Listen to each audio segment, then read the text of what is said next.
স্বাগত আজকে বাংলাদেশে। আপনাদের সঙ্গে আছে আমি খালেদ মহিউদ্দিন। পাঠ্যপুস্তক নিয়ে রয়েছে নানা ধরনের অভিযোগ, ভুলের অভিযোগ, মূলত লেখার বিষয়বস্তু নিয়ে তৈরি হয়েছে নানা বিতর্ক, সমাজের বিভিন্ন মহল থেকে আসছে প্রতিবাদ। এসব নিয়ে আজকে আলোচনা শিক্ষার হেফাজত।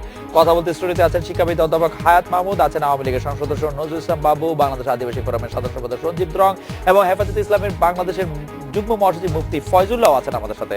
স্বাগত আপনাদের। প্রফেসর হায়াত মাহমুদ, অনেকেই বলছেন যে এবার যে পাঠ্যপুস্তকে ভুলের প্রসঙ্গ, আমি পরে আসছি স্যার, আমি যেটি বলতে চাই যে এবার যে বিষয় যে নির্বাচন করা হয়েছে পাঠ্যপুস্তকগুলিতে, তাতে হেফাজতে ইসলামের দাবিকেই বড় প্রাধান্য দেওয়া হয়েছে। আপনিও এরকমটা মনে করেন কিনা? মনে করলে তাকে ঠিক মনে করেন কিনা? আমি তো এই বই তৈরি করার সঙ্গে যুক্ত ছিলাম। আমাদের কিন্তু হেফাজতের সঙ্গে কোনো কথা বলা হয়নি। আচ্ছা, বিষয়বস্তু নির্বাচনের ক্ষেত্রে এরকম কথা যে কার কার লেখা বাদ দিতে হবে, যেমন হুমায়ুন আজাদের লেখা বাদ দিতে হবে, কোন কোন বিষয় বাদ দিতে হবে, লালু বাদ দিতে হবে, রামায়ণ কাহিনী বাদ দিতে হবে, এরকম কিছু বলা হয়েছে না? এগুলো আমাদের বলেনি, তারা পরে বাদ দিয়েছে। তারা পরে বাদ দিয়েছে, কিন্তু হেফাজতের কথা মেনেই কি বাদ দিয়েছে? হেফাজতের কথার আলোকে কি বাদ দিয়েছে? হেফাজতের কথা আমরা তখন তো শুনিনি, পরে না খবর কাগজে এসব দেখলাম। আচ্ছা, আপনাদেরকে এরকম কোনো কথা বলা? না না না না। আমি একটু আওয়ামী লীগের সংসদ সদস্য নজরুল ইসলাম বাবু, আপনার কাছে, আপনি কি এটি জানেন যে এটি কি কারণে বাদ দেওয়া হয়েছে? যারা বই প্রণয়ন কমিটিতে ছিলেন হায়াত মাহমুদ স্যার তাদের মধ্যে একজন, তিনি বলছেন যে তাকে এই ধরনের কোনো কথা বলা হয়নি। আপনি জানেন কিনা যে হেফাজত ইসলামের দাবি অনুযায়ী পাঠ্যপুস্তকের লেখা বিষয়বস্তু পরিবর্তন করা হয়েছে কিনা? না, হেফাজত ইসলাম কোনো এই নৈতিকভাবে দাবি দিয়েছেন, সেই দাবিকে সামনে এনে এটা বাদ দেওয়া হয়েছে, বিষয়টি এমনটি নয়। আপনারা ইতিমধ্যেই জেনেছেন যে আমাদের শিক্ষামন্ত্রী ভুল ত্রুটি সংযোজন নিয়ে কিন্তু কথা বলেছেন। তিনি পরিষ্কার বলেছেন যে আজকে হেফাজতকে আপনি ডেকেছেন, ওনারাও বলবে, ওনারা ওনাদের নৈতিক দাবি নিয়ে একটি স্মারকলিপি দিয়েছিলেন, শিক্ষা অফিসার থেকে শুরু করে মাননীয় প্রধানমন্ত্রী পর্যন্ত। সেখানে তাদের বিভিন্ন দাবি দেওয়া ছিল, সেইটার সাথে এই পুস্তিকায় সংযোজন বিয়োগ এটার কোনো ছিল না, বা এটা নেইও। এখন স্যার তো বললেন যে স্যার কমিটিতে ছিলেন, এই ধরনের কোনো আমাদের নির্দেশনা ছিল না।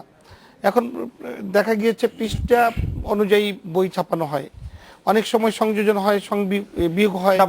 একটি বিষয় আপনি একটু দৃষ্টি আকর্ষণ করছি, পত্রপত্রিকাটি লেখা হচ্ছে অনেকদিন ধরে। আমি জানি যে আপনি পত্রপত্রিকা খুব খুঁটিয়ে পড়েন, আপনি এটি মনে আছে কিনা সেই জন্য আপনাকে একটু মনে করে দিচ্ছি যে কওমি মাদ্রাসা ভিত্তিক সংগঠন হেফাজত ইসলামী বাংলাদেশের লিখিত প্রস্তাবে মোট 29টি বিষয়ে সংশোধন ও বিয়োজনের কথা বলা হয়েছিল। এর মধ্যে 2টি লেখার উল্লেখ ছিল, একটি 27টি লেখা গ্রহণ ও বর্জন করা হলো। দেখা যায় যে দাবি অনুযায়ী মাত্র 2টি লেখা গ্রহণ এবং বর্জন করা হয়নি। সেই 2টি লেখা সহ 15 লাখ বই ছাপা হয়ে গেছিল, সেগুলি ফেরত এনে আবার সেই 2টি লেখা বাদ দিয়ে নতুন করে বই ছাপা হয়েছে। হেফাজত ইসলামের দাবিগুলি আপনাদের কাছে এতটাই সিরিয়াস ছিল? আমি আপনাকে স্পষ্ট বলতে পারি যে বই ছাপানোর যে আর দেখাশোনা প্লাস কাগজের মান, এইসব নিয়ে আমাদের একটা সাব কমিটি হয়েছে স্ট্যান্ডিং কমিটি থেকে, সেটা কনভেনার ছিলাম আমি নিজে।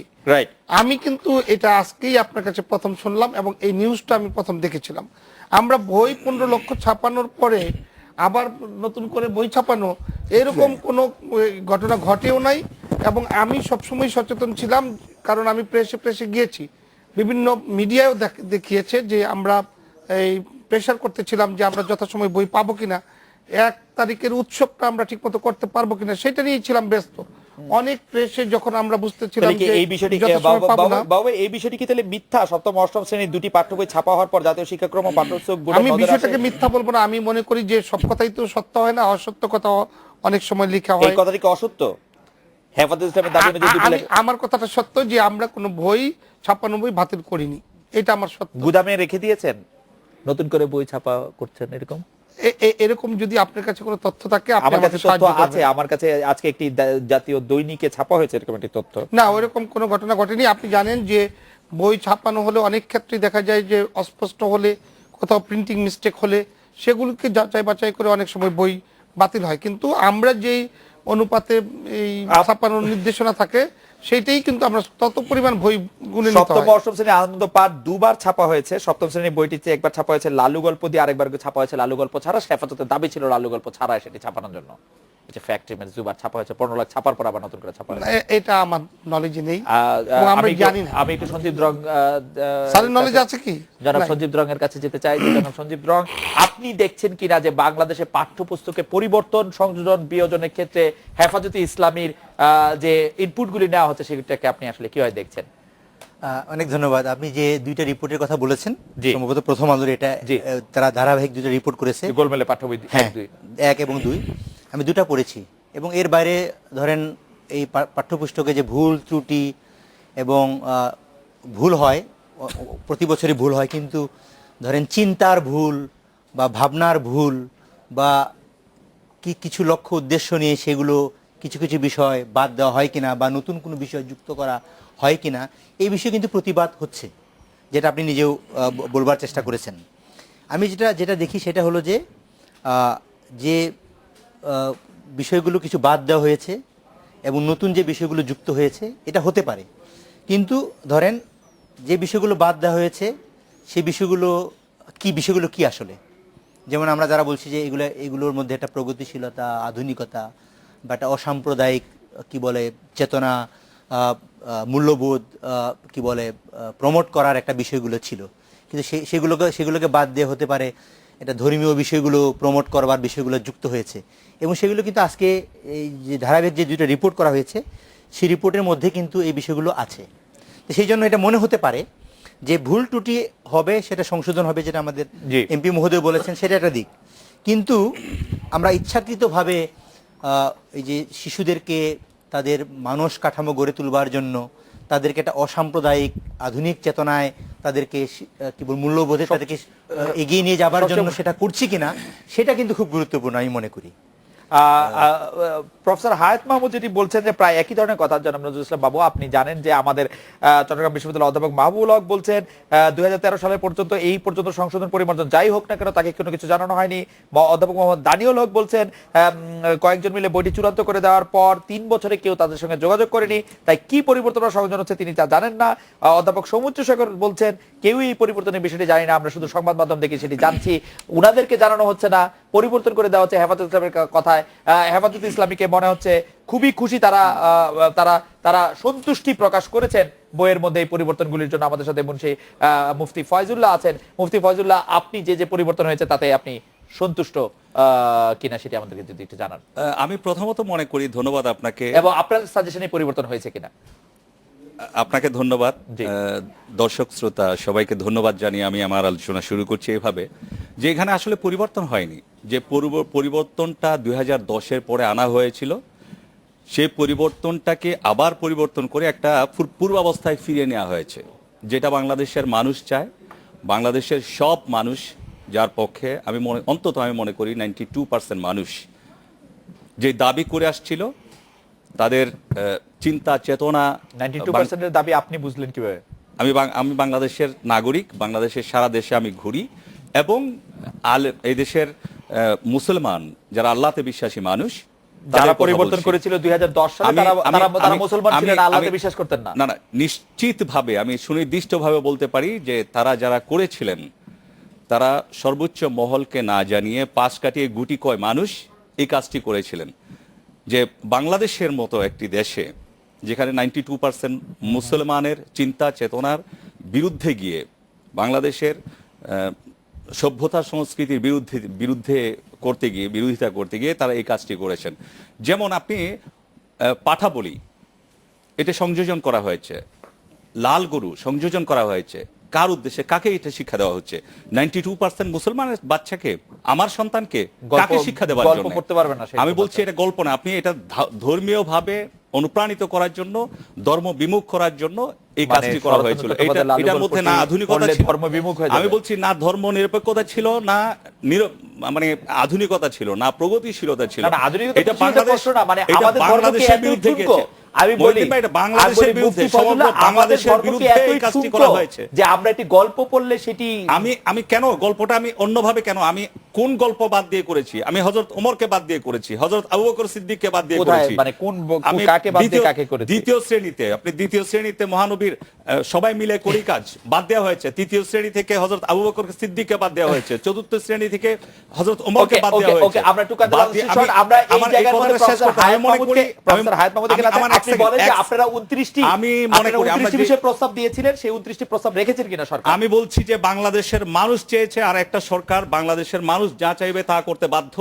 সরকার বাংলাদেশের মানুষের চিন্তা চেতনা যা লালন করে তাকে শ্রদ্ধা জানিয়ে এটা করেছেন, অতএব বাংলাদেশের মানুষ খুশি। প্রফেসর হায়াত মাহমুদরা বাংলাদেশের মানুষের বাইরে কিনা আমরা এটি জানতে চাই। আচ্ছা, প্রফেসর হায়াত মাহমুদ, আপনারা কি সরকারকে কাউকে পাশ কাটিয়ে এগুলি ঢুকিয়েছিলেন বাইরে? আমি দেশ সম্পর্কে ভাবতে গেলে মনে হয় আমরা সংখ্যাগরিষ্ঠ ঠিকই, কিন্তু এখানে তো এই দেশ মুসলমানের, হিন্দুর, বৌদ্ধের, খ্রিস্টানের, এই কথাগুলো মনে রাখতে হবে। তো পরে যখন আমরা কোনো ধর্ম নিয়ে ভাববো বা ধর্ম নিয়ে ভাববো মানে সেই সম্পর্কে কিছু প্রবন্ধ লিখলাম, কোনো জীবনী করলাম, তখন এগুলো তো মনে রাখতে হবে যে এটা কেবল একটা জিনিসই দেবো না আমরা, এত পার্সেন্টের মুসলমান বলে কেবল মুসলমানদেরই দেব, এটা তো কথা হয় না।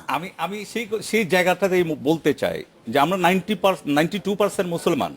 তো মুসলমান সন্তানদেরকে, আমার সন্তানকে, আপনার সন্তানকে আপনি যখন আধুনিকতার কথা বলবেন, ধর্মনিরপেক্ষতার কথা বলবেন, তাহলে আপনি রামের গল্প শোনাবেন কেন? না। আপনি লাল গরুকে আপনি কেন বলতে কিন্তু যাবেন? মুফতি ফজলুল্লাহ, মুফতি ফজলুল্লাহ, আপনি এটা শুনেন যে আপনি কি গরুকে আমাকে মা বলা শিখাবেন? আপনি কি বলি পাঠা আমি করব? না, আপনি কি এটি পাঠা চান বলি না? কি আমি শিখবো? না, মুফতি ফজলুল্লাহ, আপনি কি এটি চান না যে 100 আমরা ইসলাম ধর্ম অনুসরণ করে যে কয়জন, সেই কয়জন বাদে আর কোথাও কি ইসলাম ধর্মের গল্প পড়ানো হবে না?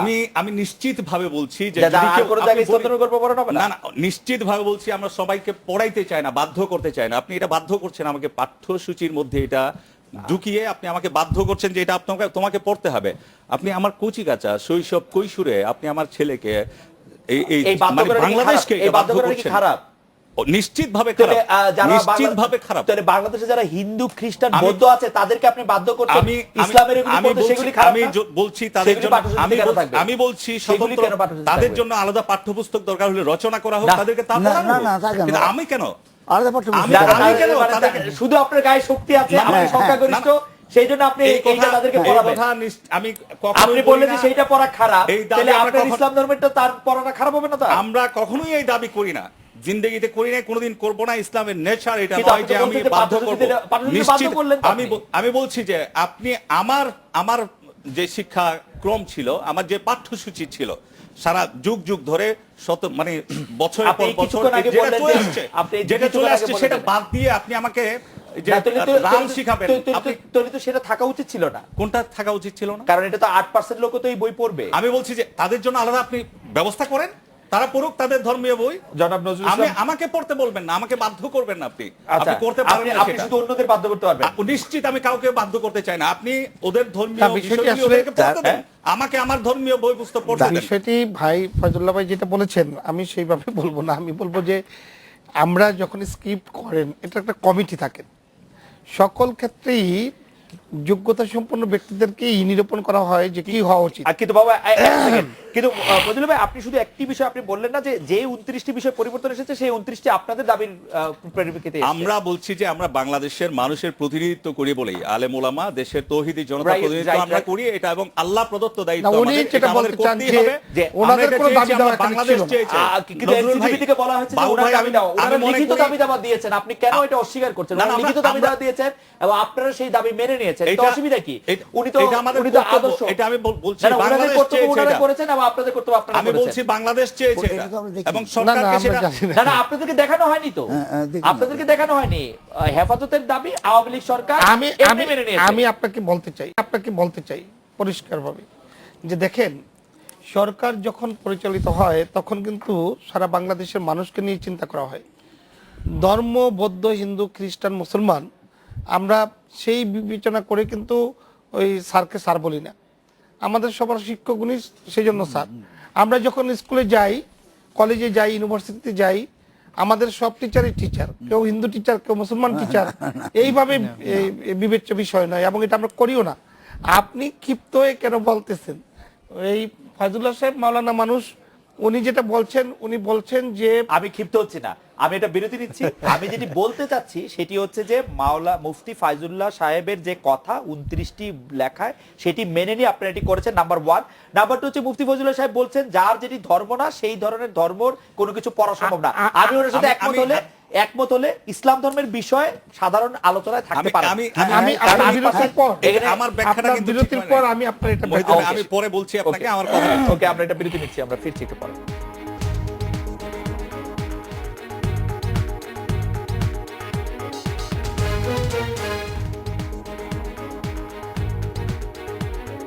ফিরে এলাম আজকের বাংলাদেশে।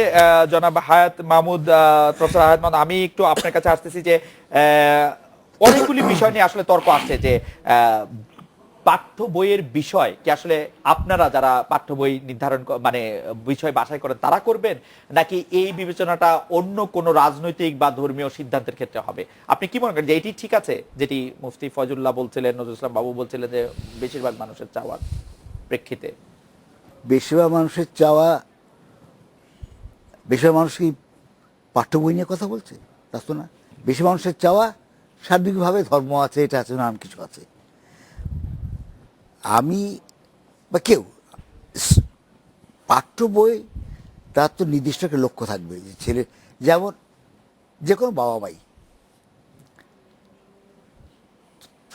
কি চাইবে ছেলে মেয়েদের, তারা যেন প্রত্যেক ক্লাসে আস্তে আস্তে উপরে ওঠে। তারা তো, বাবা মারা তো এটাই করবে না, ও এটা তো এই লেখাটা কেন পড়তে হচ্ছে, এটা তুই পড়বি না, হ্যাঁ এই লেখাটার উত্তর তো স্যার যে বলেছে ঠিক না, এই উত্তর হবে, বলছে না তো। কথা হচ্ছে যে পড়াশোনার ব্যাপারটির সঙ্গে আমাদের এক যদি বলে থাকি আমাদের জঙ্গি দেশ, অন্য কথা। এক যদি বলে থাকি একমাত্র মুসলমানই একমাত্র এখানে থাকবে, অন্য কথা। কিন্তু যে ফর্মে আছে বাংলাদেশ, যেখানে সর্বধর্মের মানুষ আছে, তাহলে একটা সর্বধর্ম সমন্বয়ের একটা মগজের মধ্যে থাকতে হবে মানুষকে। এটা নেই। আমার সাজেশন হচ্ছে যে বাংলাদেশে বইগুলো এমন করে করা হবে যে সেখানে শুধু মুসলমানরা এবং শুধু আওয়ামী লীগ থাকবে, ঠিক না বাবু? পাঠ্য বইয়ের মধ্যেও কিন্তু আওয়ামী লীগ তো থাকতেই হবে, কারণ আওয়ামী লীগ না থাকলে স্বাধীনতা রক্ষা করবে কে? আর স্বাধীনতা যদি রক্ষা না করা হয় তাহলে তো আপনি স্বাধীনভাবে কথা বলতে পারবেন না। সেই জন্যই আওয়ামী লীগের পক্ষে আপনাকে থাকতে হবে। শুনেন, এখানে বইটা নিয়ে যে কথা বলছেন, এই বছর আসলে কি আমরা সুন্দরভাবে বইও পৌঁছে দিতে পারছি, এবং বই নিয়ে এই ভুল ত্রুটি থাকতে পারে, কাজ করলে কিছুটা ভুল হয়, সংশোধন হবে, এটা কোনো কঠিন কাজ নয় সংশোধন করা। সংশোধন হওয়াটা ইজি, বাট আমরা সময় মতো সবার হাতে বই তুলে দিতে পেরেছি, এবং যথেষ্ট পরিমাণ ছাত্রছাত্রীদের চাহিদা পুরোপুরি মেটাতে পেরেছি। এখন যেটা নিয়ে আলোচনা আপনি করছেন সেটা হলো শিক্ষা আমার যেমন অধিকার, এদেশের প্রতিটি সন্তানের অধিকার। এই শিক্ষা সবার চাই, এই স্লোগানই আমরা সারা জীবন দিয়ে আসছি, তাই না? এখন বাস্তবায়নের পথে আমরা সিলেবাস কেন্দ্রিক যে বইগুলি হয়, পাঠ্যপুস্তক যেটাকে আমরা বলি টেক্সট বুক, ওগুলিতে বিভিন্ন সময়ে অনেক লেখা আসে, বাছাই করে করে একটা জায়গায় স্কিপ করা হয়। তো সেই ক্ষেত্রে কোনটা বাদ পড়লো, কোনটা যেমন ফয়জুল্লাহ ভাই একটি কথা বলেছিলেন, ফয়জুল্লাহ ভাইয়ের এই কথাটির সাথে আপনি কি একমত? আমি কোন কথাটির সাথে বলছি, 2002-10 সালে যখন বইয়ে চেঞ্জ করা হয় তখন সেটি কার কাছ থেকে অনুমোদন নিয়েছিল? এখন বা আবার যখন চেঞ্জটি আবার পুরনো অবস্থায় ফিরিয়ে আনলো, এখনো বা কার নির্দেশিত করা হলো? এইটার আনসারটা ফয়জুল্লাহ সাহেব দিলে ভালো হয়। আমি ফয়জুল্লাহ সাহেবের কোনো কথাটার সাথেই একমত না। আমার মতামত ভিন্ন। আমার মতামতটা হলো যে স্ক্রিপ্টে অনেক লেখা আসে, তাই না স্যার? এর মধ্যে থেকে যাচাই বাছাই করে যেটা প্রয়োজন, যখন সময়ের চাহিদা এবং ছাত্রছাত্রীদের জ্ঞানার্জনের স্বার্থে এবং একজনকে সুশিক্ষা দেওয়ার লক্ষ্যে যা সংযোজন করা দরকার তাই করবে। সেটা নিয়ে তো ওই ফয়জুল্লাহ সাহেব কি বললেন, নজরুল ইসলাম বাবু কি বললেন, ইটস নট মানে তাদের 29টি দাবির প্রেক্ষিতে যেটি হলো এটি পুরোপুরি কাকতালীয়। মেবি এটা আপনি বলতেছেন যে 29টা দাবি, আমি বলবো কেন এনসিটিভির কর্মকর্তারা বলছিল ওনাদের দাবি আমি দেখেছি, কত দাবি দেয়, হ্যাঁ ওনাদের দাবি যে একদম মিলে গেল সেটি কাকতালীয়। না কোন দাবি, কাগজ আমাদের কারো কাছে নেই। এবং আমি মনে করি কোন ব্যক্তির বা কোনো দলের দাবির কাছে শিক্ষা নয়। শিক্ষা হলো মানে জ্ঞানার্জনের হ্যাঁ জন্য, এবং জ্ঞানার্জনের জন্য যদি শিক্ষা হয়ে থাকে সেটা সর্বজনীন। আর সর্বজনীন যদি হয় তাহলে শিক্ষা নিয়ে যারা ভাবেন, যারা ভাবুক, যারা ভাবতে পারেন তাদেরকে দিয়েই কিন্তু করা হয়েছে। আমি একটু সুতরাং এখানে কোনো ব্যক্তির আশা পূরণ হয়নি, আমি- কোনো দলের আশা পূরণ করা হয়নি। আমি সন্দীপ দার কাছে একটু বলতে জানতে চাইবো যে যখনই সন্দীপ- যখন স্ক্রিপ্ট হয় তখন কিন্তু কমিটির মাধ্যমে এটা সংশোধন হয়ে আসে, সেইভাবেই ছাপানো হয়।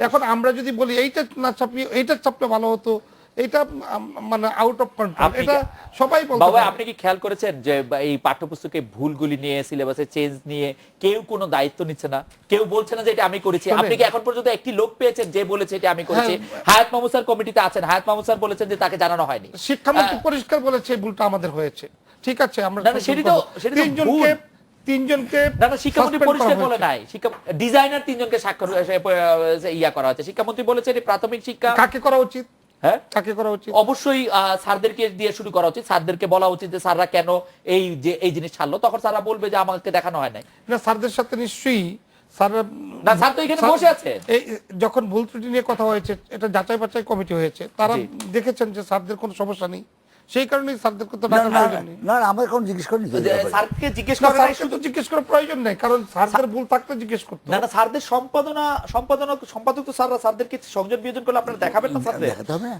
দেখাতে হবে না আপনাদের? শুনেন, সংযোজন বিয়োজনটা এই আমি তো কুসুম বললাম কুমারী যে দাসের একটা- কবিতা আপনারা চেঞ্জ করে দিয়েছেন, সেটা আপনারা স্যারদের দেখাবেন না, না? যদি কেন করেছেন? কবিতা যদি চেঞ্জ হয়ে থাকে, চেঞ্জ হয়ে থাকে না, চেঞ্জ হয়েছে। আমি তো বলছি, আমি ওইটার জবাব দিচ্ছি না, আমি বলছি কবিতাটা যদি চেঞ্জ হয়ে থাকে তাহলে সেখানে কি এসেছে? ভুল এসেছে।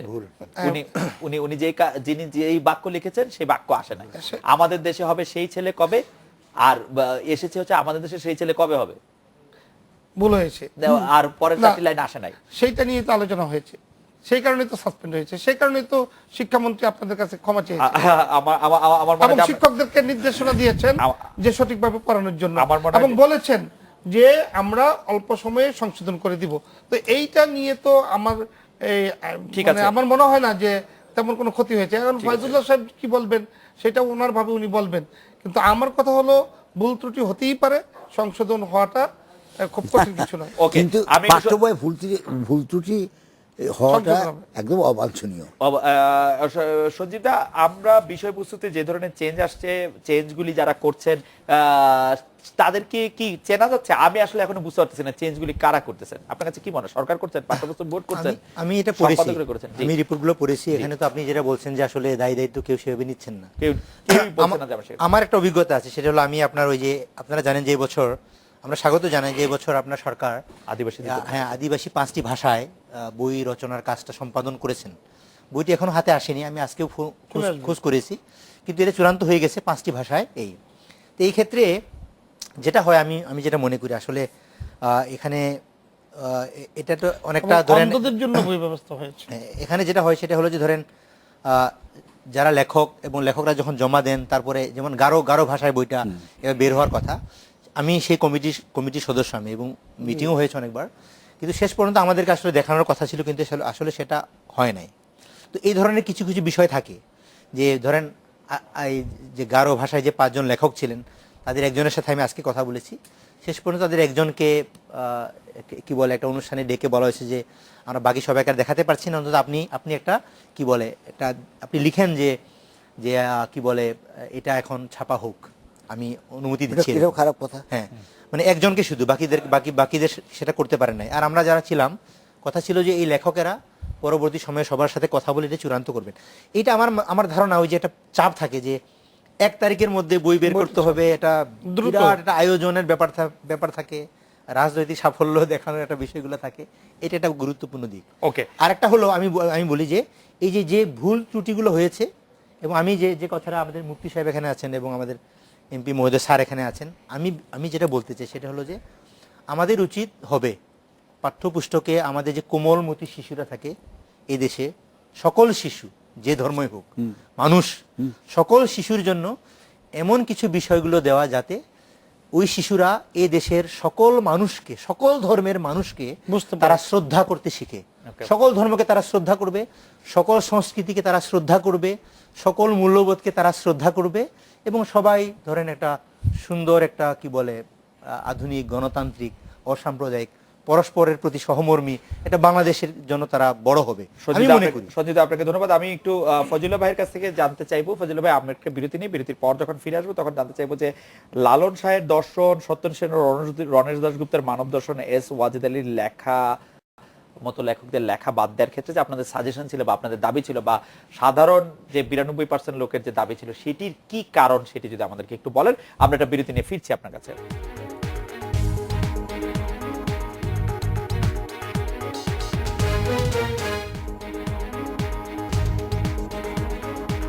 ফিরে এলাম আজকে বাংলাদেশে মুফতি জনাব মুফতি ফয়জুল্লাহ। আমরা লালন শাহের দর্শন, সত্যেন সেন, রণেশ দাশগুপ্তের মানব দর্শন, এস ওয়াজেদ আলীর মতো লেখকদের লেখা কেন বাদ দেওয়া হয়েছে সেই সম্পর্কে যদি আমাদের আমি আসলে ধারাবাহিকভাবে কিছু বিষয় আপনাকে এখানে বলতে হবে আমাকে। যেমন বলা হয়েছে যে এখানে পঞ্চম শ্রেণীতে হুমায়ুন আজাদ ওনার বই নামক একটি কবিতা এখানে দেয়া হয়েছিল। সেটা কি ছিল? যে বই তোমাকে দেখায় ভয় সেগুলো কেন বইই কোনো বইই নয়, সে বই তুমি পড়বে না। কোরআনের কথা বলা হচ্ছে। কেমনে বুঝলেন? কোরআনের কথা কেন বলছি? যে বই তোমায় অন্ধ করে, হ্যাঁ, পরকালের ভয় দেখায়, পরকালের ভয় দেখায়, নিশ্চিত ভাবে দেখায় এবং দেখাইতে থাকবে যে পরকালের এই বই এই কবিতা এখানে দেওয়া হয়েছে। আপনি দেখবেন সংযুক্ত মানে ষষ্ঠ শ্রেণীতে কোন বই জীবনে দেখায় না। না, এটা বলবেন না আপনি। আপনি পরকাল, যেখানে পরকালের বিশ্বাস নয়, এখানে যেখানে সুফিয়া কামালের কবিতা ছিল, প্রার্থনা ছিল, সেটা বাদ দিয়ে আপনি হুমায়ুন আজাদের বই এখানে কেন আনতে হবে? হুমায়ুন আজাদ কি এই দেশের মানুষের আদর্শ? কি মনে করেন আপনি? বাংলাদেশের আদর্শ হুমায়ুন আজাদ নয়। তো সেটা কি লেখক নাকি কবিতা? কোনটা? আমি বলছি এটা কবিতা, এটা বই নাও। ষষ্ঠ শ্রেণীতে সংযুক্ত করা হয়েছে লাল গরুটা। হ্যাঁ, এটা ছোট একটি গল্প। এখানে কি করা হয়েছে? মুসলিম শিক্ষার্থীদের শেখানো হয়েছে গরু হচ্ছে মায়ের মতো, অর্থাৎ হিন্দুত্ববাদ। গরু মায়ের মতো? বাংলাদেশের কোন মুসলমান, পৃথিবীর কোন মুসলমান কি গরুকে মায়ের মতো জানে? গল্পে ছিল ওই গল্পের একটা ক্যারেক্টার বলছে যে গরু হচ্ছে মায়ের মতো। মায়ের মতো, ঠিক আছে। না, এটা হিন্দুরা মনে করে থাকে, এটা হিন্দুত্ববাদ। সেই গল্পগুলো আমরা নিতে পারি না, সেই গল্প আমরা পড়বো না, অবশ্যই না। এটা আমি পড়বো না এবং আমার বাচ্চাদেরকে আমি এটা পড়তে দেব না। ওকে, এবং পড়তে দিন না। তারপর লালন শাহের দর্শন, আপনি 3 নম্বর ষষ্ঠ শ্রেণীতে অন্তর্ভুক্ত করা হয়েছে। এগুলি বাদ দেওয়া হয়েছে তো না? এগুলি বাদ দেওয়া হয়েছে, নিশ্চিতভাবে বাদ দেওয়া হয়েছে, বাদ দেওয়া উচিত। আপনারা দেখেছেন সরকার এটা ন্যায্য কাজ করেছে এবং যৌক্তিক কাজ করেছে। বাংলাদেশের বাদ দিয়েছে তো, চেতনাকে শ্রদ্ধা জানিয়েছে, বাদ দিয়েছে তো, নিশ্চিতভাবে দিয়েছে। ওকে, ফাইন। রাঁচি ভ্রমণ, আপনি যেখানে আমাকে হজের ভ্রমণের কথা ছিল, সেখানে আপনি রাঁচি ভ্রমণ কেন আমাকে নিয়ে যেতে হবে? ভারতে কেন নিয়ে যাবেন আপনি আমাকে? 4 নম্বর, সপ্তম শ্রেণী থেকে প্রবেশ করানো হয়েছিল বাংলাদেশের হৃদয় নামক একটি কবিতা, যেখানে রয়েছে হিন্দুদের দেবী দুর্গার প্রশংসা ও সরাসরি মন্দিরের কথা। কেন আমাকে পড়তে হবে? আমার হজের কথা, আমার ইসলামের ঐতিহাসিক স্থাপনাগুলির কথা বাদ দিয়ে এটা মানে সংযোজন করা হয়েছিল। আপনার সপ্তম শ্রেণীতে লালু নামক গল্পে বাচ্চাদের শিক্ষা দেওয়া হচ্ছিল পাঠাবলির নিয়ম কানুন। আমার বাচ্চাদেরকে, মুসলমানের সন্তানদেরকে কোন অধিকারে পাঠাবলির নিয়ম কানুন আপনি আমাকে শিক্ষা দিবেন? পাঠাবলির নিয়ম কানুন কেন আমাকে শিখতে হবে? কোন বই? সপ্তম শ্রেণীতে পুরা গল্পটির মধ্যে পাঠাবলির কিভাবে পাঠাবলি দিতে হয়। পাঠাবলি মুসলমানের সংস্কৃতি, মুসলমানের সংস্কৃতি স্কুলে পড়ায় না, মুসলমানের সংস্কৃতি স্কুলে পড়ায়, স্কুল তো ব্রিটিশ সংস্কৃতি। আমি বলছি স্কুলের এই এটা বাংলাদেশের সংস্কৃতি নয়, পাঠাবলি বাংলাদেশের সংস্কৃতি। আপনি এটা বলবেন? আপনি অষ্টম শ্রেণীতে পড়ানো হচ্ছিল হিন্দুদের ধর্মগ্রন্থ রামায়ণের সংক্ষিপ্ত রূপ, কেন আমাকে পড়াইতে হবে সেটা? নবম দশম শ্রেণী প্রবেশ করানো হয়েছে আমার সন্তান নামক একটি কবিতা। কবিতাটি হিন্দু ধর্ম সম্পর্কিত মঙ্গল কাব্যের অন্তর্ভুক্ত। আমি এইভাবে যদি বলতে যাই তাহলে নবম দশম শ্রেণীতে অন্তর্ভুক্ত করা হয়েছিল ভারতের পর্যটন স্পট পালামৌ এর ভ্রমণ কাহিনী। আমি যেখানে মিশরের আমার এত বিশাল ইসলামের ঐতিহ্য আছে, সেটা বাদ দিয়ে আপনি কেন আমাকে এটা ঢুকানো হয়েছিল? এটা বলবেন আপনি? আপনি কি পালামৌ সজীব চট্টোপাধ্যায় একটু প্লিজ বলতে দিবেন। নবম দশম শ্রেণীতে পড়ানো হচ্ছিল সময় গেলে, আপনি যেটা লালনের কথা বলছেন, সময় গেলে সাধন হবে না, এটাতে কি ছিল? বিকৃত যৌনাচারের একটা গল্প আমার বাচ্চাদেরকে আপনি পড়ানোর জন্য বাধ্য করছিলেন, পড়ার জন্য বাধ্য করছিলেন, যেটা আমাদের সভ্যতা, সংস্কৃতি, কৃষ্টি কালচার এবং আমাদের চিন্তা চেতনার সাথে সরকার শুনেছে তো, আপনি বাদ দিয়েছে তো এগুলি না? বাদ দেওয়া উচিত ছিল। না, না, মানে যৌক্তিক দিয়েছে কিনা, কারণে বাদ দিয়েছে, দিয়েছে, দিয়েছে কিনা, যৌক্তিক কারণে, দিয়েছে এবং কিনা। এটার জন্য সাধুবাদ দেওয়া দরকার। সাধুবাদ, বাংলাদেশের মানুষ বাবু ভাই, আপনাদেরকে সাধুবাদ অনেক। বাংলাদেশের মানুষ সাধুবাদ দিবে। আমরাও সাধুবাদ দিচ্ছি। সাকুটা দুলছে শিরোনামার কবিতাটি দিয়ে 47-এর দেশভাগকে হিয় করা হয়েছে। বাংলাদেশের স্বাধীনতা সার্বভৌমত্বকে, যেটা আমরা লাখো শহীদের রক্তের ইতিহাস, আমাদের মা বোনদের এত মানে লাঞ্ছিত হওয়ার ইতিহাস, এটাকে বাদ দিয়ে আপনি বাংলাদেশের 47 স্বাধীনতা সার্বভৌমত্ব, হ্যাঁ 47 যদি ভাগ না হয় তাহলে আবার পরবর্তীতে আমরা 71-এ স্বাধীন হই না। বিষয়টা আমাদেরকে মাথায় রাখতে হবে। ওকে, থ্যাংক ইউ সো মাচ। আমি এটি শেষ করে দেন, আমাদের সময় মাথায় রাখতে জি। হবে। আপনাকে কিছু বিষয় আপনাকে বাদ কি দেওয়া হয়েছিল তখন, কি বাদ দিয়ে এই না, সব জিনিস ঠিক আনা আছে, হয়েছিল, আমরা জিনিসগুলো আপনাকে এখন জানতে হবে। আমরা একদম স্পষ্ট যে আপনাকে আমি যেগুলি বলছি যে যেগুলি আপনি বাদ দিতে বলেছেন, আমার মহানবীকে বাদ দেওয়া হয়েছিল, হযরত আবু বকর, ওমর, উসমান, সবাইকে বাদ দেওয়া হয়েছিল। ইসলামের কৃষ্টি কালচার, না, আপনি বোধহয় অর্ধেক বলছেন। মহানবীর একটি গল্প সবসময় ছিল, সবসময় আছে। আমি বলছি সবসময় আছে, কখনো বাদ সবাই দেওয়া হয় মিলে কই কাজ। মহানবীর আরেকটি গল্প আছে না, এখানে। কি আছে আমি এটা হলো ভিন্ন মানে- কথা। আমার এইটা বাদ দিলেন আচ্ছা, কেন আপনি? কেন বাদ দিতে যাচ্ছেন আপনি? আমার মনে হয় যে মুফতি ফজলুল্লাহ যথেষ্ট পরিমাণে বলেছেন। যাই হোক, আমরা একটা বিরতি নিচ্ছি। বিরতির পর প্রফেসর হায়াত মাহমুদ, আপনার কাছ থেকে জানতে চাইবো যে বাংলা বইয়ের যে অষ্টম শ্রেণী গল্পের বই আনন্দ পাঠ, যেটি আসলে আপনার সম্পাদক হিসেবে আপনার নাম আছে, সেটি নিয়ে সমালোচনা করছে যে 7টি গল্পের সবগুলি বই বিদেশি লেখকের বাংলা গল্পের অনুবাদ। আসলে কি আমাদের দেশি লেখকের লেখা নেওয়া এখন একটু রিস্কি হয়ে যাচ্ছে কিনা, সেজন্য বিদেশি লেখক? কারণ কি, আমরা একটা বিরতি নিয়ে আসি স্যার, যে বিরতি নিয়ে এসে শুনি আপনার কাছে যে কেন বিদেশি লেখকদের বই এত নেওয়া হচ্ছে। আমরা বিরতি নিয়ে ফিরছি আপনার কাছে।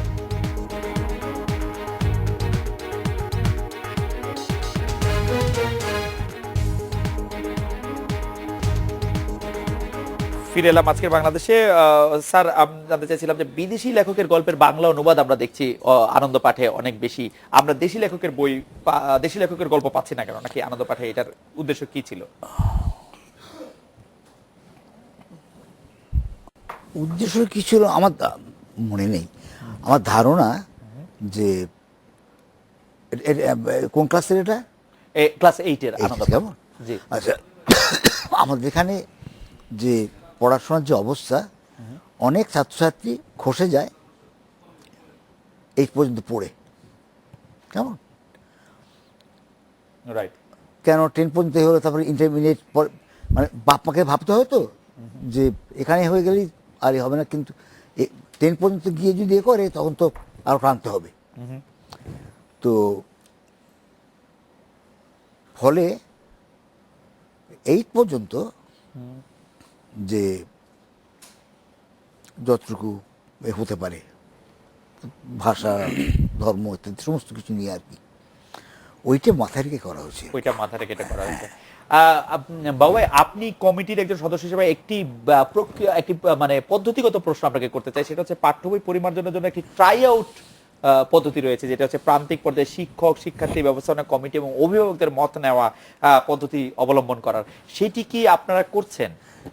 কিছু করা হয়েছিল, এটা তো প্রথম থেকেই করা হয়েছে। হ্যাঁ করা হয়েছে তো। এই যে মানে এই মতামতগুলো আপনারা নিচ্ছেন কিনা? যার কারণে আমরা আসলে ফজলুল্লাহ ভাইয়ের এক ধরনের মতামত আছে, সঞ্জীব দার এক ধরনের মতামত আছে, আমার এক ধরনের মতামত আছে, সবগুলি মতামত একসাথে করে আমি আপনাকে পরিষ্কার জি। বলি যে আসলে শিক্ষা নীতিমালাটা হয়েছে সর্বজনীন শিক্ষার জন্য। Right.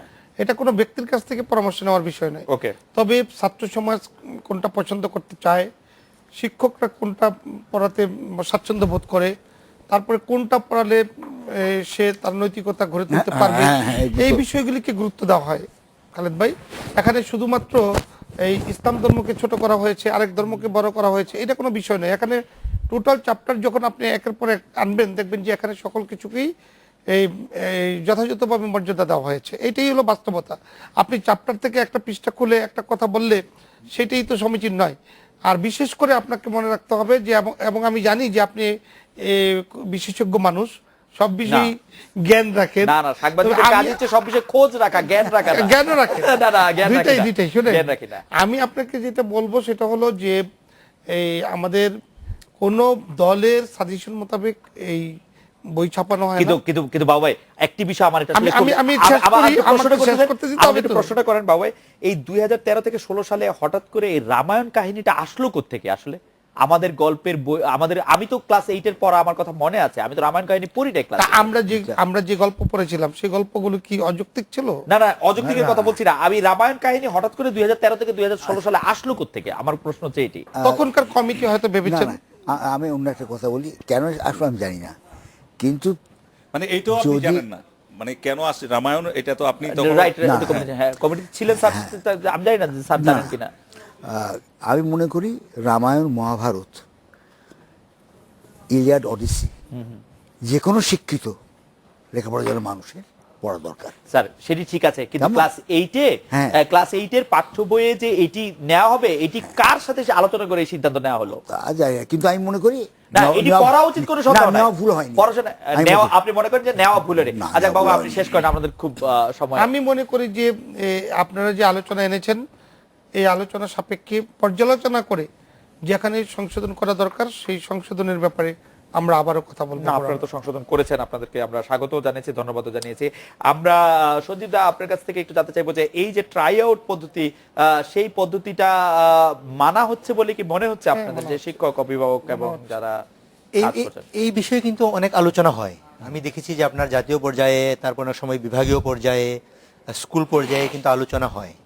কিন্তু পরবর্তী সময়ে যেটা আমার ধারণা বড় সমস্যা হলো যে যখন চূড়ান্ত হয় তখন হতে পারে কিছু বিষয় হয়তো এসে যায় যেখানে দেখা যাবে যে যেটা রিপোর্টেও এসেছে যে হয়তো যারা এটার সঙ্গে যুক্ত তারা হয়তো জানে না যে চূড়ান্ত যেটা আউটপুট বের হয় তখন হয়তো কিছু বাদ গেল, নতুন কিছু ঢুকলো। সেখানে হতে পারে এই যে অভিভাবক বলেন বা যারা এই কাজের সঙ্গে যুক্ত তাদের চূড়ান্ত মতামত হয়তো বা সেই সময় আর হয়তো নেওয়া হয় না। হয়তো এমন একটা কিছু আসে, হতে পারে আমি জানি না, পলিটিক্যালও হতে পারে বা অন্য অনেক বিষয় হয়তো মাথায় রেখে হতে পারে এই বিষয়গুলো আসে। যেমন ওই যে আপনি যেটা বলতেন সংখ্যাগরিষ্ঠ বা সংখ্যালঘু বিষয়গুলো বা অন্যান্য বিষয়গুলো আসে কিনা। কিন্তু আমি যেটা গুরুত্বপূর্ণ বলে মনে করি সেটা হলো স্যার যেটা বলছেন রামায়ণ কাহিনী এটা পড়া দরকার। আমি একজন সাধারণ মানুষ হিসেবে বলবো যে আসলে আমাদের সবার সংস্কৃতি, সকল মানুষের জীবন, ধর্ম, মূল্যবোধ বিষয়ে আমাদের জানা উচিত এবং আমাদের শিশুদেরকে এই শিক্ষাই দেওয়া উচিত তাদেরকে যেন আমরা বদ্ধ করে রেখে না দেই, তাদেরকে যেন আমরা কি বলে পৃথিবী সম্পর্কে জানা, পৃথিবী না হোক অন্তত এই দেশের সকল মানুষ, সকল ধর্ম, সকল জাতি সব তাদের বিষয়েই সম্পর্কে জ্ঞান রাখা জানা, উচিত। প্রকৃতি সম্পর্কে জানা, গারোদের সম্পর্কে জানা, ধরেন সাঁওতালদের সম্পর্কে জানা, এই বিষয়গুলো যেন আমরা কিন্তু খুলে দিই। পাঠ্য বইয়ে, বাংলা বইয়ে তো আসলে এই জানার পরিধিটা হওয়া উচিত নানা ধরনের লেখকের বিভিন্ন কাজের সঙ্গে পরিচিত করে দেওয়া। সেইখানে কি আসলে একটি ধর্মীয় কাহিনী বা আরেকটি ধর্মের কাহিনী কিরকম হওয়া উচিত সেটাতে গুরুত্ব দেওয়া উচিত? আমি মনে করি আমাদের সময় তো কোনো গল্প নিয়ে, আমি যদি ধরি 20, 22, 25, 30 বছর আগে আমরা যখন পড়াশোনা করেছি তখন তো কোনো বিষয় নিয়ে এরকম তর্ক বিতর্ক উঠেছে বলে আমার মনে পড়ে না। না, আমরা যখন টেক্সটবুক বোর্ডের কোনো পড়েছি, বিষয়বস্তু নিয়ে তখন তো আমরা মিডিয়া ছিল না। তখনকার সাধারণ মানুষ অনেক বেশি সেকুলার ছিল। হ্যাঁ তো এই কি কারণ? আমরা 30-40 হাজারের বয়সের মানে হ্যাঁ, সেকুলারিজম কি কারণ? যেমন ধরেন আমরা নিজেরা যখন স্কুলে পড়েছি, জি। আমাদের বন্ধু বান্ধব ধরেন কি বলে বেশিরভাগই তো বাঙালি বা মুসলমান আমাদের বন্ধু বান্ধব, কিন্তু আমরা তো ধরেন আমাদের একটা বিশেষ ধর্ম আছে, আদিবাসী মানুষের অধিকার নিয়ে কাজ করি, বা আমরা হয়তো আমাদের ধর্ম বিশ্বাসগতভাবে তো মুসলমান ধর্ম না।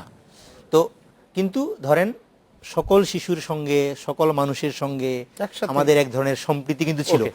এখন কেন এই ভয়গুলো আসতেছে, অথবা আমরা এখন নতুন করে কেন আমরা এরকম আমার চিন্তা মনে হয় যে করছি? এই প্রশ্নটি আমরা মুফতি ফয়জুল্লাহকে করতে পারি যে আমরা কি এখন আসলে কেন এই ভয়গুলো আসছে। আর তাছাড়া আপনি নিশ্চয়ই জানেন যে 85 জন বিশিষ্ট ব্যক্তি একটি বিবৃতি দিয়েছেন, যে বিবৃতিটিতে বলা হয়েছে যে আসলে ধর্ম এই বই, পাঠ্য বইয়ের এই পরিবর্তনগুলি ঠিক হয়। আপনি 1 মিনিট যদি বলেন আমাদেরকে। আমি মনে করি যে বদ্ধ করে বসে অথবা শীততাপ নিয়ন্ত্রিত কক্ষে বসে বাংলাদেশকে চেনা এটা বড় মুশকিল।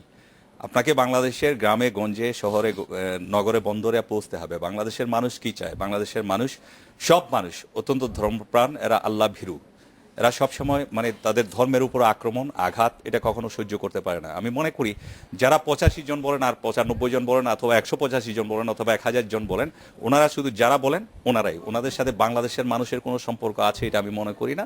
অতএব ওনাদের বক্তব্য অথবা ওনাদের বিবৃতিকে কখনো গুরুত্ব দেওয়ার কোনো প্রয়োজন আছে এটাও আমি মনে করি না। আমি মনে করি যে একটি রাজনৈতিক সরকার, যে সরকার নির্বাচিত সরকার, তাদের গণমানুষের চিন্তা করা উচিত, গণমানুষের মতামতের প্রতি শ্রদ্ধা জানানো উচিত এবং গণমানুষ কি চায় সেদিকে লক্ষ্য রাখা উচিত এবং সরকার সেভাবে এগিয়ে যাচ্ছে। মুফতি ফয়জুল্লাহ সঞ্জীব দ্রং, ধর্ম নিরপেক্ষতা এই যে কথা আমরা বলি, তা এর কোনো প্রয়োজন বাংলাদেশে নেই। আমি ধর্ম নিরপেক্ষতা মানে ধর্মহীনতা নয়, ধর্ম বিদ্বেষও নয়, এই জিনিসটা মাথায় রাখতে হবে। ধর্ম নিরপেক্ষতার কথা বলে ইসলাম বিদ্বেষ এটা বাংলাদেশ মেনে নিবে না, বাংলাদেশের মানুষ মেনে নিতে পারে না। Okay, ধর্ম নিরপেক্ষতা যদি হয় এটা যে সব ধর্মের স্বাধীনতা, তাহলে চলতে পারে, কিন্তু ধর্ম নিরপেক্ষতা এটা যদি ধর্মহীনতা হয়, তাহলে এই ধর্ম নিরপেক্ষতা বাংলাদেশ এটা গ্রহণ করে না, মানবে না। ওকে, প্রফেসর হায়াত মাহমুদ, জনাব নজরুল ইসলাম বাবু, সঞ্জীব রং এবং মুফতি ফয়জুল্লাহ, আপনাদের অনেক ধন্যবাদ। এই ছিল আজকের বাংলাদেশে, দেখা হচ্ছে আগামীকাল এই সময়। শুভরাত্রি।